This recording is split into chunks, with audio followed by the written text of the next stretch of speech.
Монгол улсын засаг захиргаа нутаг дэвсгэрийн нэгж түүний удирдлагын тухай хуулиас 64-р зүйл засаг даргыг чөлөөлөх, огцруулах, засаг дарга огцрох.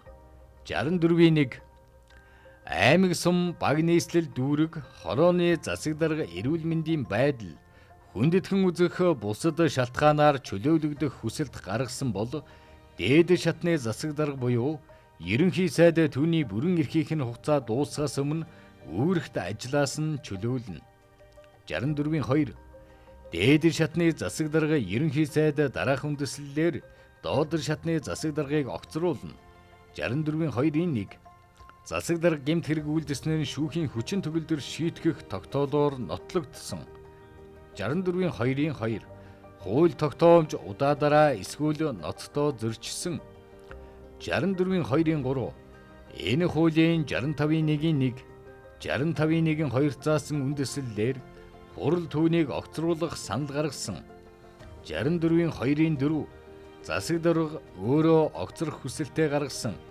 64-ийн 2-ийн 5 энэ хуулийн 65-ийн 1-ийн 3 заасан үндэслэлээр 64-ийн 3 дээд шатны засаг дарга ерөнхий сайд энэ хуулийн 64-ийн 2 заасан тохиолдолд зохих шатны хурлын санал эсвэл өөрийн санаачилгаар огцруулах шийдвэр гаргана.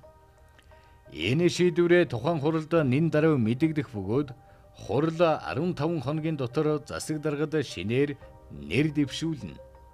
64-ийн 4 дээд шатны засаг дарга ерөнхий сайд энэ хуулийн 64-ийн 2-ын 3 заасныг баримтлан гаргасан тухайн хурлын саналын дагуу засаг даргыг огцруулах шийдвэрийг 14 хоногийн дотор гаргана. Хэрэв тухайн саналыг хүлээж аваагүй бол хурал засаг даргыг огцруулах саналыг 1 жилийн хугацаанд дахин тавихгүй. 64-ийн 5 засаг даргыг хугацаанаас нь өмнө чөлөөлсөн, огцруулсан бол засаг даргыг шинээр томилох хүртэлх хугацаанд түүний бүрэн эрхийг засаг даргын орлогч хэрэгжүүлж хариуцлагыг бүрэн хүлээнэ.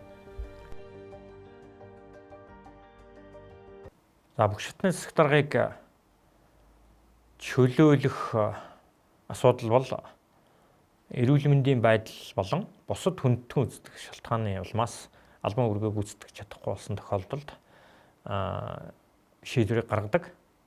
Бусад тохиолдолд бол засаг даргыг огцруулах шийдвэр гаргана.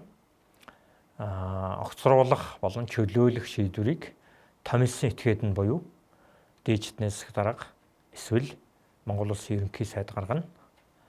За хэд хэдэн үндслэлээр засаг даргыг огцруулах эрхтэй байдаг. За тэр нь бол өмнө нь бол дандаа өмнөх хуулийн дагуу бол дандаа хурал тухайн шатны нэр дэвшүүлсэн хурал нь засаг даргаад нэр дэвшүүлсэн хурал нь зөвшөөрсөн тохиолдолд засаг даргыг огцруулдаг байсан бол энэ удаагийн хуулийн дагуу бол томилсон этгээд нь буюу дээд шатны засаг дарга эсвэл Монгол Улсын ерөнхий сайд хэд хэдэн үндслэлээр хуралд та зөвшөлдсөлгүйгээр шууд огцруулах эрх нь бүрдсэн байгаа. Гэмт хэрэг үйлдсэн шүүхийн хүчин төгөлдөр тогтоолоор нотлогдсон мөн түнчлэн хууль тогтоомжийг удаадараа эсвэл ноцтой зөрчсөн тохиолдолд мөн түнчлэн огцрох хүсэлтээ өөрөө гаргасан бол хуралдаа зөвшөөрсөхгүйгээр шууд огцруулах эрх нь дээд шатны засаг дарга буюу Монгол Улсын ерөнхий сайдад хадгалагдаж байдаг. Мөн хурлаас өгсөн болон дээд газрын шийдвэрийг удаадараа хангалтгүй биелүүлсэн гэж үзсэн мөн хурлын саналаар засаг даргыг огцруулахаар болсон бол мөн засаг дарга дээд шатны засаг дарга буюу Монгол Улсын ерөнхий сайд тухайн засаг даргыг огцруулах шийдвэр гаргаж болно.